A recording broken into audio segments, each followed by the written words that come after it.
All right. Hey, ladies. Hey, ladies. Happy Saturday. It's Successful Women in Business Saturday. And I am so excited to have one of my mentors, Coach Marcy, here. And she helps me become a better coach. So I am so grateful and I'm so honored to have her here. So thank you so much, Coach Marcy, for being here. I really appreciate this. Thank you. Thank you so much for having me. I'm super excited to be here tonight.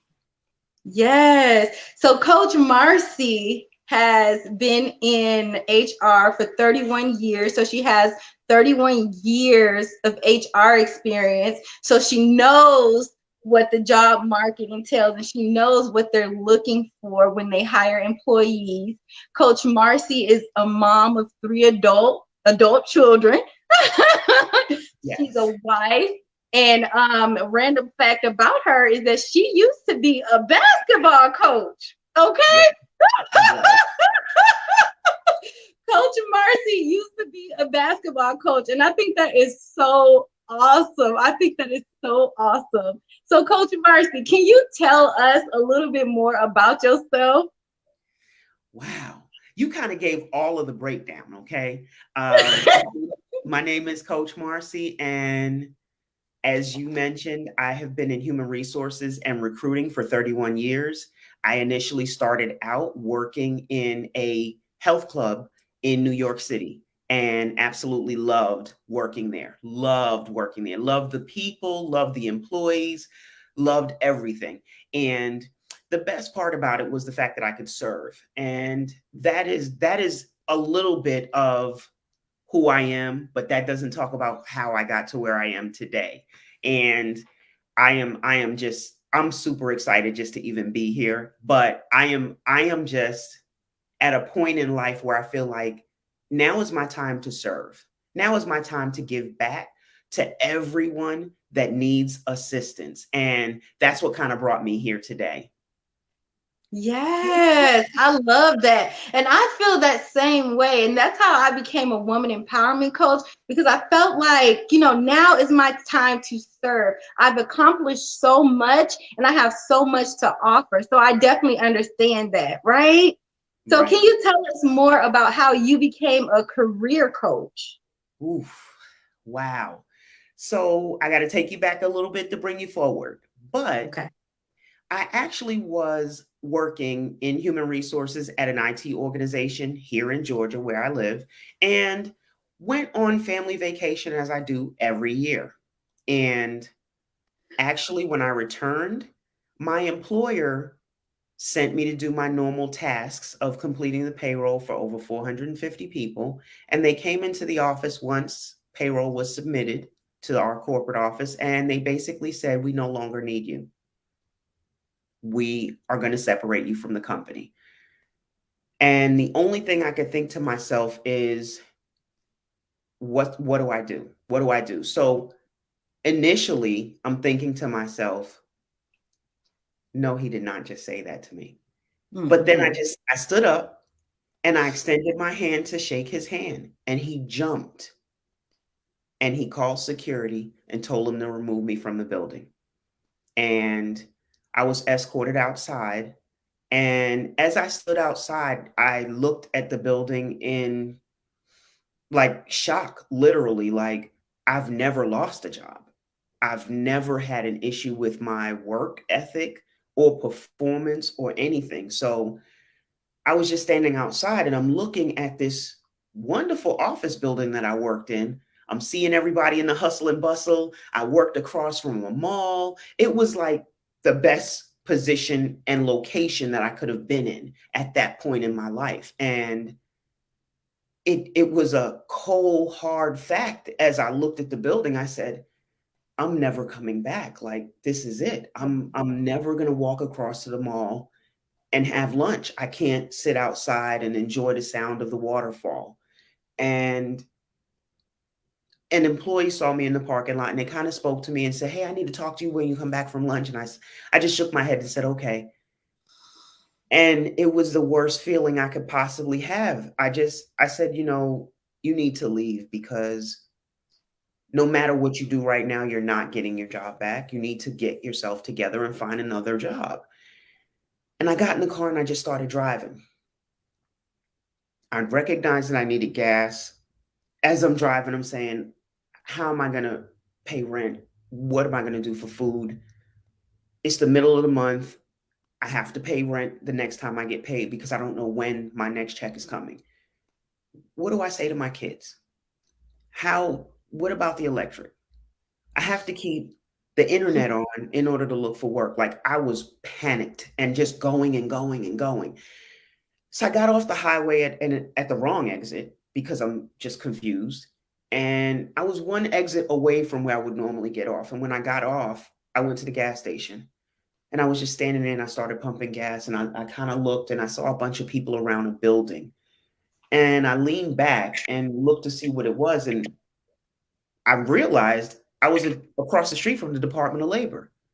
And I said, Wow. "Okay, this is great. This is great. Okay, at least I found it. I didn't have to wait till I got home to then try and figure out where it was at." So I was right there. I went across and went into their office and I started to fill out information. And they called me up to the counter and they said, "Well, we see that you've entered your resume in the system, but we can't help you." And I said, "Well, you can't help me, but I need a job.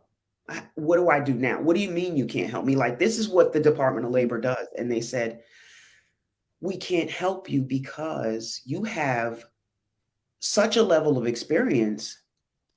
Like, you could be working here helping us." And the young lady at the desk said, "Let me go and get our lecturer who does all of the interviewing and resume information for us to teach everyone." So she went and got the woman and she came back and she looks at my resume. She says, "Wow, I got to tell you, you got a lot of experience. We don't have a position, but what we can do is we can go ahead and get you signed up to come and speak once a week and we'll pay you $300 a week just for coming in once." And I said, "Okay, this is wonderful." And I'm thinking to myself, am I still going to get unemployment because I still need to get unemployment? Like I don't even know how to pay my bills. She said, "Don't you worry about that." And of course, I still got the unemployment. I went on to start speaking. And when I started speaking, what I recognized is people were learning from me and gravitating to me because I was no different from them. And I said, I'm unemployed just like everyone else here in this room. And yes, I am an executive. Executives lose their jobs too. What do you think we do? We panic. We get into a depression. We cry because I had to cry first. I cried first. And we still have to pick it up. And all I could think is, what am I going to say when I go home? My kids they're going to panic. Like they would not have known what to say to me. I went on to do that speaking engagement for 3 weeks and I landed my new role. That was it. 3 weeks and I was actually reemployed. Everyone there was super excited. We had like a little get together over it. And that's when I recognized, something? I've helped so many people in their careers. I've helped so many people through their entire career. I'm talking about from the beginning all the way 30 years later. I'm still doing their resumes, helping them with interview questions. And it's to that point where it's like I've been giving away the service. But wait, I could have been charging people? Like what? Charge them? Hmm. And that was where it all began, when it just clicked. Yeah. Um, that story, it reminds me of a story. Something similar happened to me in corporate America. I was Mhm. actually one of the top sales persons at a leasing community because I used to lease apartments and everyone was getting their reviews, right? And I'm like, okay, I'm coming, mine is coming. And I was the last person to get a review. And mind you, I had the most sales. And I was demoted to a property in a not so good area. Um, yeah, and when I got there, I didn't even have a desk or anything. They just was like, yeah, you are getting demoted. So I felt very, very discouraged. I maybe stayed with the company 2 more months, and then I ended up leaving, right?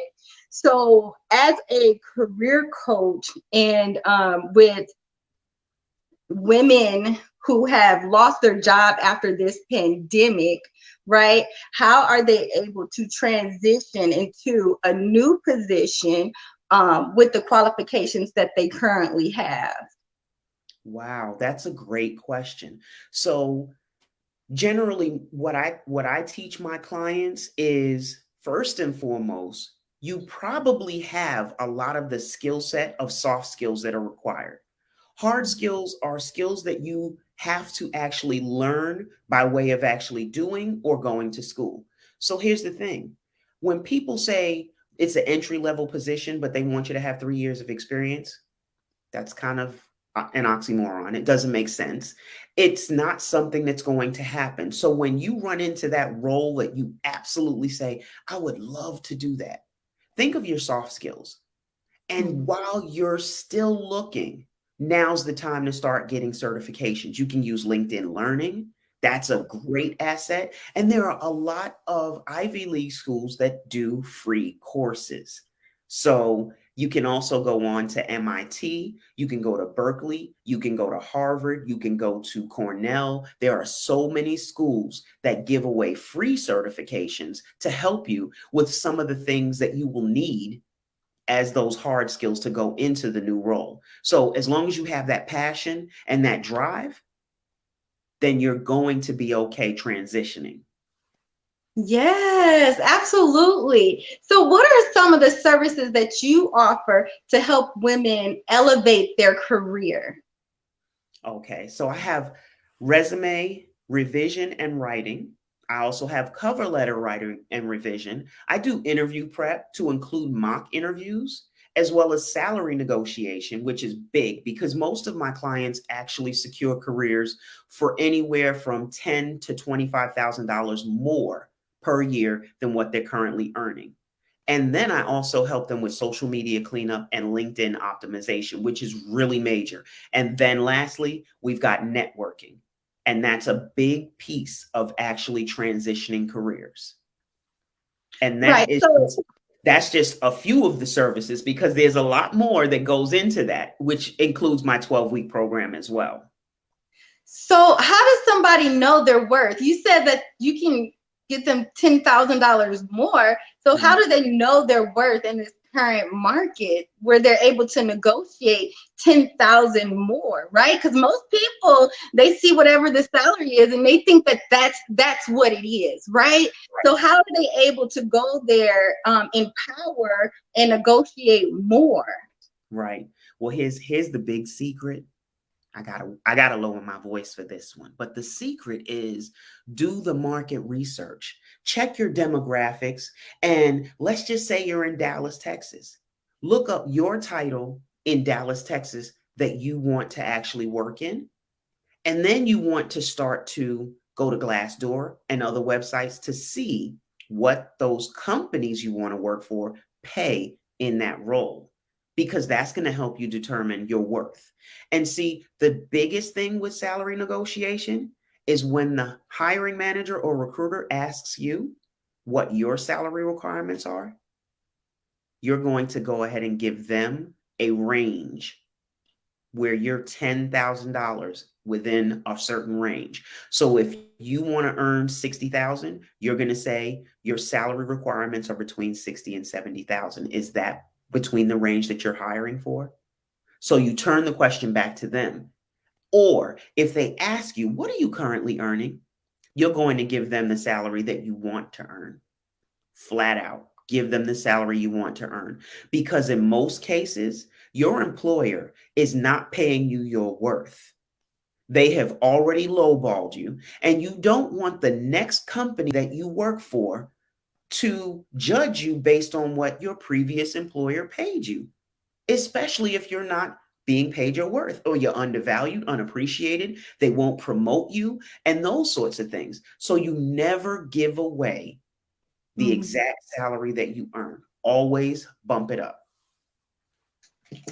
Yeah, I definitely agree with that. I've been in situations where I was in an interview and they asked me and I made a mistake and I told them what my current salary was, right? And so they offered me just a little bit more than that. I didn't end up accepting the offer because I'm like, this is like $2 more, you know? Right, So that's a right. lot of mistakes that we make. And can you tell us about some interview mistakes that we make that you can help with doing the mock interviews? Yes. So the biggest question is tell me about yourself.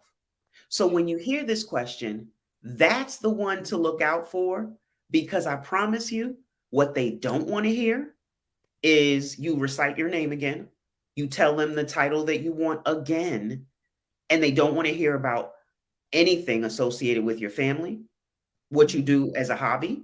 They're not concerned about when you like to take vacations. They don't want to hear about you on a personal level. They want to hear about your professional accomplishments, achievements, goals, and attributes that you can bring to the organization. So never go beyond giving that information. So, for instance, when you stop speaking and you have a dead silence after you stop speaking, stay quiet, say nothing. When you're finished speaking, you're finished speaking. They are waiting sometimes to see how much more information you're going to give because you have an uncomfortable silence in front of you. Say Oh. nothing. Wow. That was a great tip because when I be on interviews, when I used to interview, I used to just keep talking and talking and talking, and I think that that's a good tip just to just stop and say nothing, and just um let them kind of respond to what you've already said, right? Right. So Right. is there any more interview tips that you can give us? Absolutely. Always, always, always. If it's going to be a virtual interview, you want to test all of your equipment the day before and even an hour before. So you need to be ready an hour before the interview. Sit in front of your laptop and get everything arranged, whether it be, do I stay in this room or do I go there? If you've got pets, they need to be elsewhere in the house. If you've got children that are in the house, you may want to decide, hey, maybe you guys want to go out and play, or maybe you want to go to a neighbor's house. Maybe you call a family member over to watch them while you're interviewing so there's no interruption.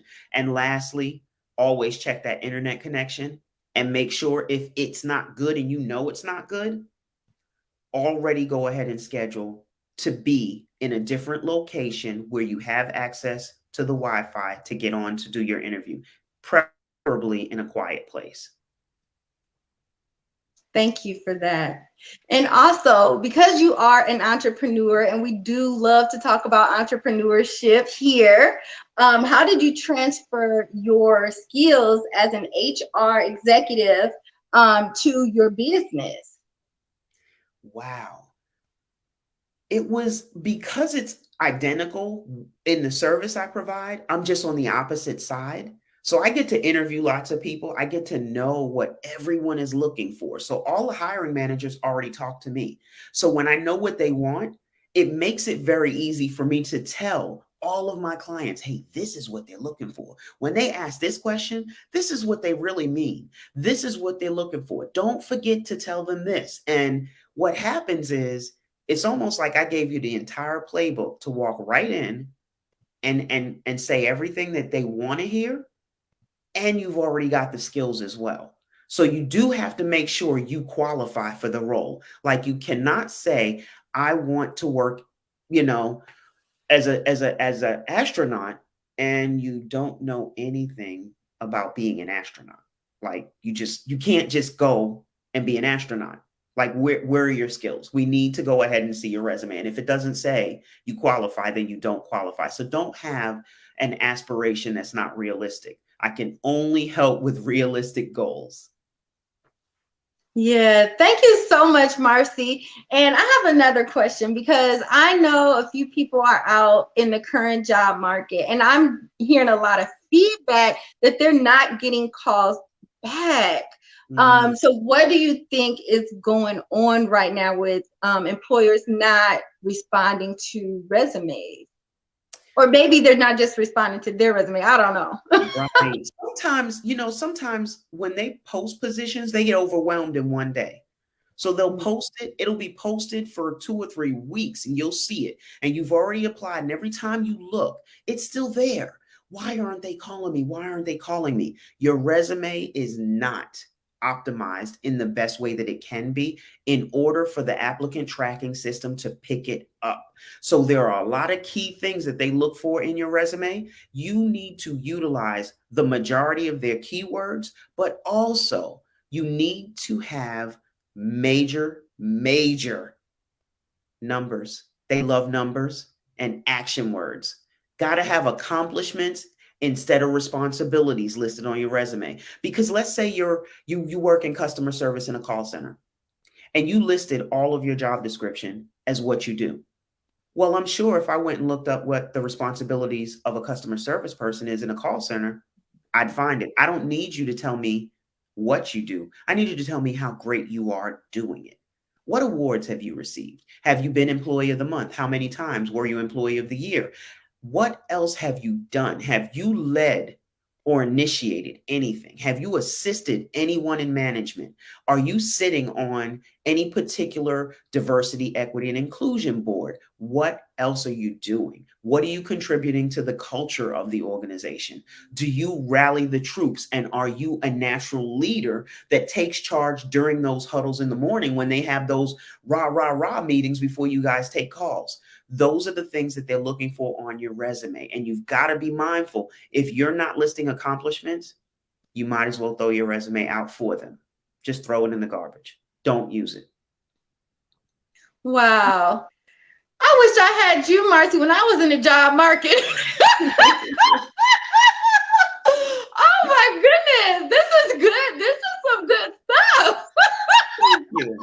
I made a lot of mistakes. I think we all have, though. We really Oh my all have. goodness. Honestly, we all have, because when you think about the length of time I've been in HR, this is not the first change that we've experienced in my profession. So there have been about 3 or 4 waves of changes in what we're looking for when we onboard people or even look to interview them. And that's what's so important. So everyone that actually contacts me gets a free resume review. I do that for every client because, listen, to be honest, if I don't do it, who will? Not only that, I genuinely care.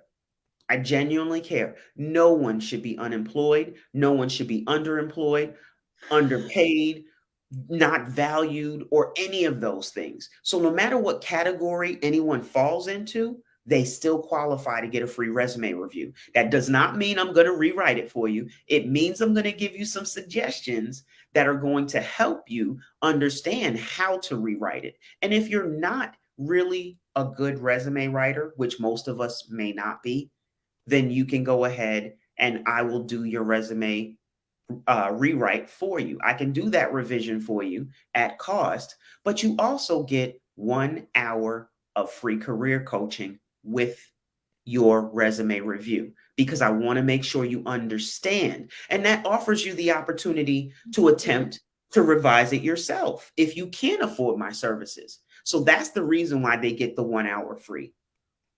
Wow. Ladies, y'all need to get with Coach Marcy. Coach Marcy is about to elevate y'all bank account, okay? Some Yes. people are looking to fix their credit. Some people looking to buy houses, cars. Like Coach Marcy is ready to elevate your life with that resume, okay? She's giving you 1 hour of her time. She's gonna review your resume for you. Come on, who is doing that? Nobody I know. Because if I did, it would have been done, right? Right. So thank you so much. And one question that we always ask before we end this show is, Coach Marcy, you are a businesswoman. You own your own business. You work full-time in corporate America. You have a family. Like, what do you do for yourself? When do you have self-care time? Because we are all about self-care around here. So here's the secret to it. set an alarm and get up early. Take care of you. I do essential bathing every morning. I meditate every morning. I jump rope every morning. And I Mhm. do yoga every morning. These are the things that I have to do to start my day. And that's just the beginning. So that's just the beginning. I Wow. make sure, I always make sure I'm up early and doing everything that I have to do so that I feel good. And that's very important to me. Just for me to feel good, to be in my workspace, to be able to go ahead and start my day.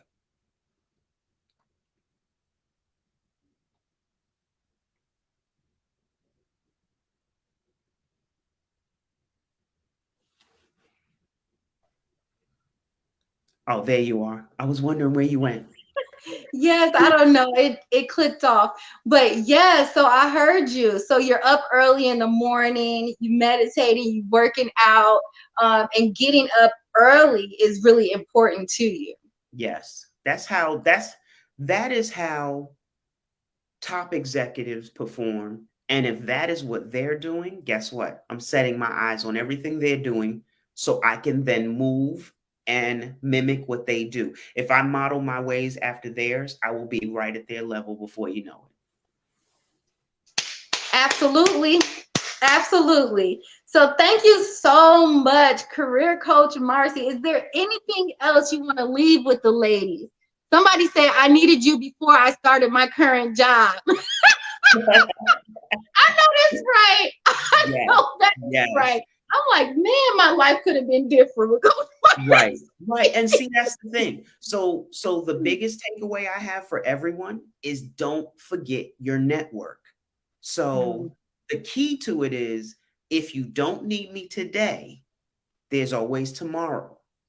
And don't think that we won't cross paths again. So everyone, I encourage you to follow me on Instagram, TikTok, or even Facebook, Career Coach Marcy, on all three. I am available to assist you. I am offering free resume review to everyone that's here, as well as 1 hour of free career coaching to assist you on your way.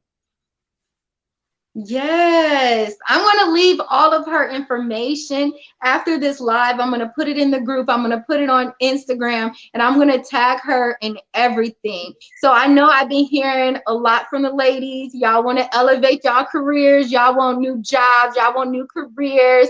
Go to Career Coach Marcy. She's going to review your resume and she's going to take an hour with you and then she'll go over her coaching program with you. So thank you so much, Miss Marcy, for coming on tonight. We Thank appreciate you you. and have a great night, ladies. Good night.